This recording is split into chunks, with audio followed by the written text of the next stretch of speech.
Bonjour à tous. Où sont les hommes? Où sont passés les hommes? C'est quelque chose de très répandu chez les femmes, c'est une question qui revient souvent et nous allons tenter de comprendre ensemble ce que cela veut dire et ce que cela sous-tend. Mais avant d'aller plus loin, n'hésitez pas, si vous aimez ce que je fais, à vous abonner à ma chaîne, vous serez de cette façon notifié quand je diffuserai une nouvelle vidéo. N'oubliez pas aussi de cliquer sur la cloche qui vous permettra d'être notifié dès que je diffuserai une nouvelle vidéo et vous serez à ce moment-là l'un des premiers à la visionner. Où sont les hommes? Tout le monde a une femme ou des femmes autour de lui, et tous les hommes connaissent des femmes qui répètent à longueur de journée où sont les hommes. On n'arrive pas à trouver d'hommes, il est difficile de trouver un homme. Et c'est quelque chose qui est difficile à comprendre lorsqu'on voit la quantité d'hommes partout sur Internet, sur les sites de rencontres, dans les bars, dans les clubs. Il y a un ratio d'hommes complètement disproportionné par rapport aux femmes. Et aujourd'hui, l'homme pour une femme est la commodité la moins chère. Une femme, pour acheter n'importe quoi, n'importe quel bien, un jean, doit débourser 50, 60, 100 euros. Pour acheter une baguette de pain, elle doit débourser 60, 75 centimes. 1 euro. Mais un homme ne coûte absolument rien. Un homme est moins cher qu'une baguette de pain pour une femme. Une femme, pour avoir un homme, n'a juste qu'à se poser dans un bar ou sortir dans un club, même toute seule, et elle sera approchée par plusieurs hommes, si elle est un peu jolie, ou par quelques hommes, même si elle est extrêmement moche. Il y aura toujours quelqu'un pour l'aborder, ou quelqu'un d'assez bourré pour l'aborder. Donc il est difficile, quand on voit autour de nous la disponibilité des hommes, ou la quantité des hommes disponibles, de comprendre cette question que se posent les femmes, où sont les hommes? En réalité, et comme tout est un peu ambigu avec la gente féminine, et rien n'est aussi simple qu'on le pense, lorsque les femmes disent ou posent la question « où sont les hommes ?», en réalité, elles posent la question « où sont les hommes supérieurs à nous ?» Comme je l'ai dit dans mes précédentes vidéos, une femme ne respectera ou n'envisagera comme amant ou comme partenaire sexuel ou comme mari qu'un homme supérieur à elle physiquement, supérieur à elle financièrement, supérieur à elle au niveau du statut. Et donc, une femme ne vous verra jamais comme son égal. Une femme vous voit comme supérieur à elle, ou ne voit un homme comme supérieur à elle ou comme inférieur à elle. S'il est supérieur à elle, c'est un potentiel partenaire sexuel. S'il est inférieur à elle, elle ne le considère pas. Or, pourquoi cela est devenu un problème et pourquoi cela n'était pas un problème dans le passé? Dans une culture ou dans une civilisation où les femmes ne travaillaient pas, il était facile pour un homme d'être supérieur. Dès que vous travaillez, dès que vous avez les moyens de subvenir aux besoins d'un foyer, vous êtes supérieur et donc une femme vous considère comme un partenaire potentiel. Qu'est-ce qui s'est passé avec l'évolution des mœurs, avec l'accès des femmes au travail, avec l'accès des femmes à l'éducation, avec l'accès des femmes à l'ascenseur social? Eh bien, les femmes ont commencé à gagner leur vie. Et avant, lorsqu'on était un homme, à l'époque du franc, lorsqu'on gagnait 10 000, 15 000 francs, 20 000 francs, on était déjà un homme potentiellement mariable, un homme qui gagnait sa vie et qui pouvait avoir une femme et fonder une famille. Aujourd'hui, il faut être supérieur à une femme pour pouvoir accès à cela, pour pouvoir avoir accès à cela. Donc, quand les femmes aujourd'hui gagnent déjà 30 000, 35 000, 40 000, 50 000 euros annuels, pour qu'un homme leur soit supérieur, eh bien, il doit gagner 80 000, 90 000, 100 000 euros annuels. Et donc cela réduit le nombre d'hommes qui ont accès à la gente féminine.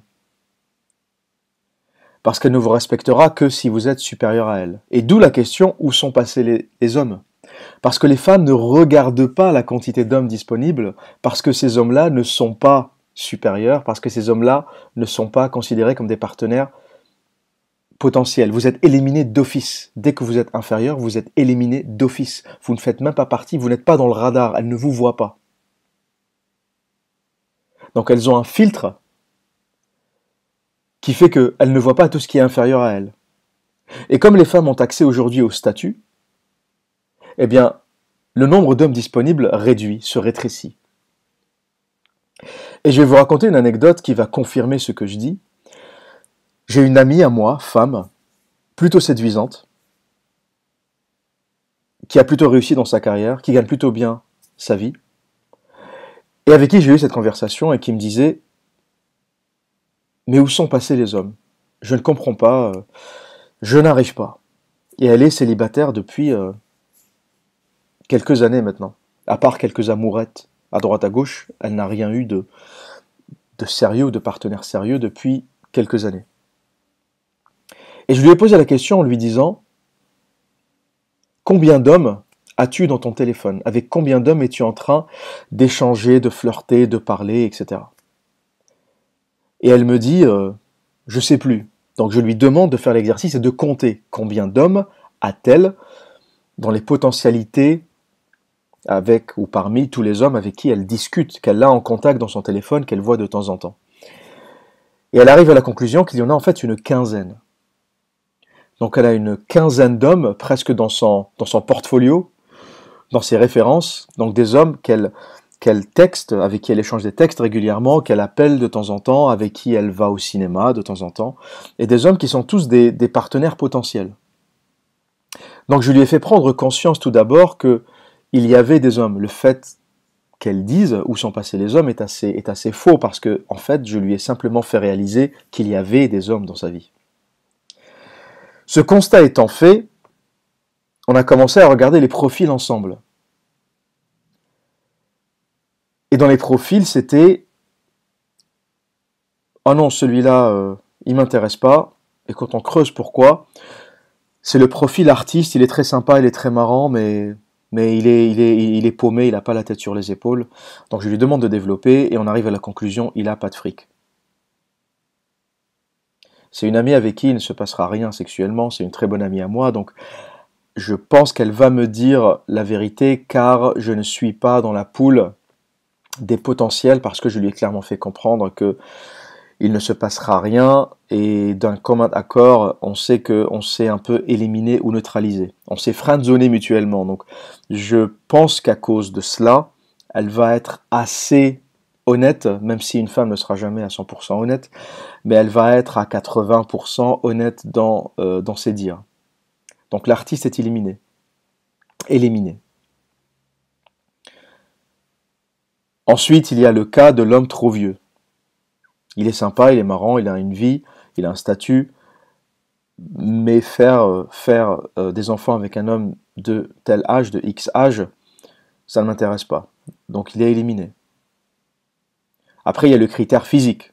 Il est marrant, il gagne bien sa vie, machin, mais physiquement, il n'est pas intéressant. Donc vous n'êtes pas l'homme, cet homme ne procure pas ou ne donne pas les meilleurs gènes potentiels pour avoir des enfants. Donc il y a répulsion physique et cet homme est éliminé par son physique.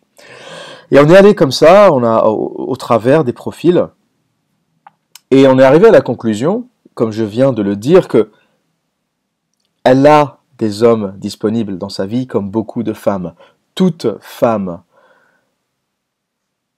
bien apprêtée, un peu mignonne, sans être forcément une bombe sexuelle, qui a un peu de discours, un peu d'éducation, qui sait échanger, aura une poule d'hommes disponibles dans sa vie. Toute femme qui écoute cette vidéo sait que dans son téléphone, il y a une dizaine, une quinzaine, ou peut-être même une centaine si c'est une folle de Tinder et si c'est une collectionneuse. Elle va avoir une centaine de contacts, si ce n'est pas sur son téléphone, sur Facebook, d'hommes disponibles qui la suivent, qui lui parlent, qui lui font des compliments, qui sont là et qu'elle peut avoir d'un claquement de doigts. Sauf qu'elle est et qu'elle restera célibataire parce qu'elle pense qu'elle peut encore atteindre cet homme supérieur qu'elle attend et dont elle rêve. Et le fait d'avoir cette sollicitation et ce potentiel d'homme disponible dans sa poule, elle va se dire que elle a le choix, donc pourquoi se précipiter?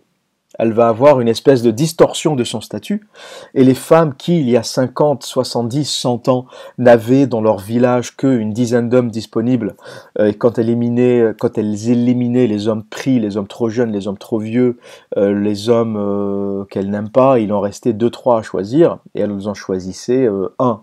Donc c'était un choix qui était fait entre 2-3 bonhommes, et c'est comme ça qu'elles faisaient leur vie, qu'elles se mariaient, et elles restaient toute une vie avec le même homme. Aujourd'hui, avec la stimulation Internet, la disponibilité ou le marché est presque planétaire. Chaque femme a accès aux 3 milliards d'hommes qui existent sur Terre ou aux 2 milliards d'hommes qui sont sur Facebook. Donc cela lui donne une espèce de pool incroyablement diversifiée, incroyablement vaste, qui leur tourne la tête, qui les rend complètement dingues, et qui fait qu'elles se court-circuitent le cerveau en ne sachant plus quoi choisir, ne sachant plus comment choisir. C'est vrai que trop de choix tue le choix, et c'est une réalité pour tout. Donc ce où sont passés les hommes qu'on entend partout et qu'on retrouve dans les magazines Elle et toute la presse féminine qui nous explique qu'il n'y a plus d'hommes, que les hommes perdent leur masculinité, qu'il n'y a plus d'hommes comme il y en avait dans les années 50, est une pure fumisterie parce que les femmes ne vous diront jamais, yeux dans les yeux, qu'elles cherchent un homme supérieur à elles financièrement, supérieur à elles physiquement, supérieur à elles intellectuellement. Et pourquoi les femmes ne nous disent pas cela? Pourquoi c'est quelque chose de caché? Eh bien tout simplement parce qu'elles ont peur de perdre tous les potentiels suiveurs, tous les hommes qui sont dans la poule et qui espèrent la séduire. Elle a peur de les perdre en leur disant la vérité. Donc elle va cacher cette vérité en leur laissant espérer à tous qu'ils sont ou qu'ils ont potentiellement la chance de la séduire, parce qu'elle veut les garder autour d'elle. Les femmes sont des maniaques, sont des malades de l'attention. Une femme qui perd l'attention des hommes devient folle. Une femme qui a l'habitude d'être textée, appelée, contactée tous les jours, si du jour au lendemain aucun homme ne la contacte, elle va devenir dingue et elle va commencer à rechercher l'attention en changeant son profil sur Facebook, en changeant son profil sur les différents réseaux sociaux. Et vous remarquerez par exemple qu'une femme est célibataire lorsque sa photo de profil commence à changer beaucoup. Une femme en couple est satisfaite sexuellement, ou qui est satisfaite sexuellement, ou qui est satisfaite dans sa vie, ne va pas tendre à changer beaucoup son profil parce qu'elle va être occupée, parce qu'elle va être satisfaite. Une femme qui est constamment dans le changement de photo, dans le changement de profil, est une femme qui est dans la recherche d'attention. Et donc c'est une femme qui est à la recherche de partenaires ou à la recherche de stimulation externe pour rassurer son ego sur sa propre situation. Donc voilà ce que je dis à tous les hommes qui croient à cette idiotie sans nom des femmes et de la presse féminine qui demandent ou qui se posent la question où sont passés les hommes. Eh bien, messieurs, elles posent cette question tout simplement en disant qu'elles ont éliminé ou elles ne considèrent plus 80% des hommes et elles se demandent où sont passés les 20%. Les femmes cherchent les 20% d'hommes qui ne les regardent pas, qui ne les considèrent pas, qui sont peut-être déjà en couple, qui ont peut-être déjà du succès, et c'est ces hommes-là qui ne veulent pas d'elles, qu'elles sont en train de courtiser.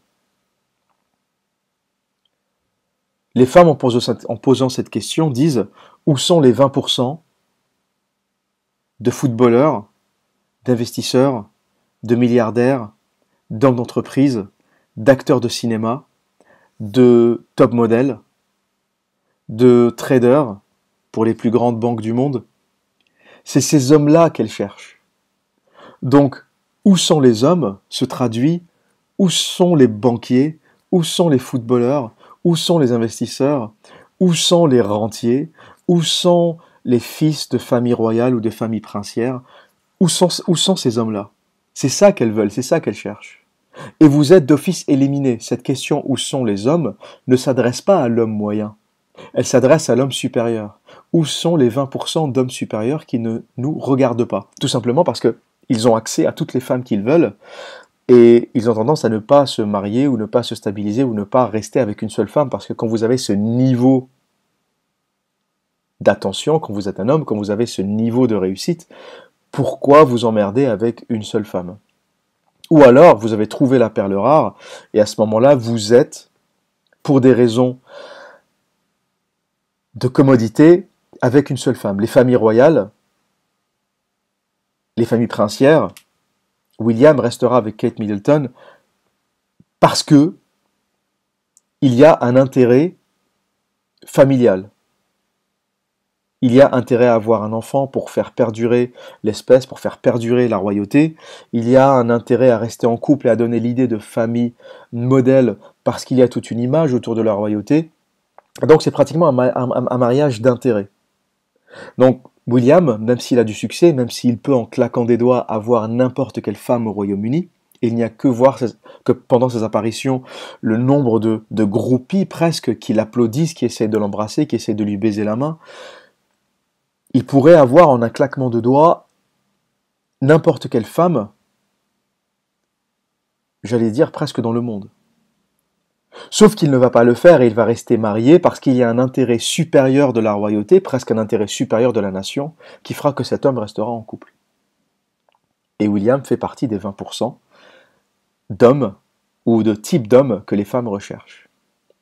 Donc voilà messieurs, j'espère que je vous ai éclairé sur ce trait de la psychologie féminine, sur ce mensonge et cette espèce de presque insulte à la gente masculine, en faisant croire que les femmes n'arrivent pas à trouver d'hommes et qu'elles sont quelque part les victimes dans ce monde atroce et qu'elles sont célibataires parce que les hommes sont des crétins, les hommes sont des méchants. La traduction de cela, ou l'élément sous-jacent, ou la réponse sous-jacente presque, c'est que les femmes recherchent les 20% du top de la pyramide.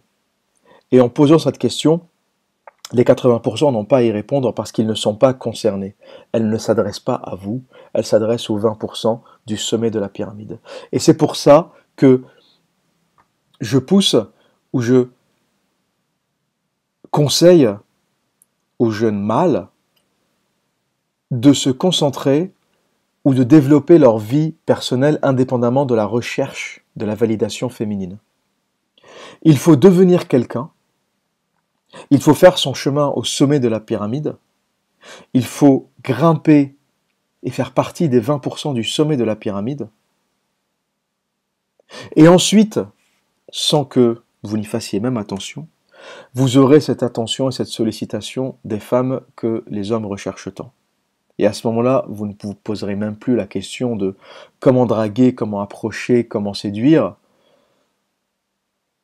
parce que cela viendra vers vous d'une façon naturelle. Travaillez à devenir un homme supérieur et oubliez l'intégralité des techniques de séduction, de comment draguer, comment approcher, que dire à une femme. Cela n'a absolument aucune importance lorsque vous êtes un homme supérieur. Et vous regarderez David Beckham ou toutes les autres stars du football pourront dire n'importe quoi à une femme, elle restera à côté. Ils n'auront pas besoin, David Beckham n'aura pas besoin à apprendre une technique ou une phrase magique de drague, parce que les femmes seront pratiquement insensibles à ces insultes. Elles voudront rester à côté parce qu'il est David Beckham, par son statut d'homme supérieur, et elles accepteront toutes les maltraitances de la terre pour être avec un homme supérieur. Et elles feront croire à l'homme du quotidien qu'elles sont désespérément à la recherche d'un homme qu'elles ne trouvent pas. Voilà pour mon éclairement et pour ma vidéo du jour. Si vous aimez, n'hésitez pas à partager. Si vous aimez, n'hésitez pas à me laisser un pouce. Si vous n'aimez pas, n'hésitez pas à me laisser un pouce vers le bas aussi. Et comme à mon habitude, que dire de plus, eh bien, prenez soin de vous et à très bientôt.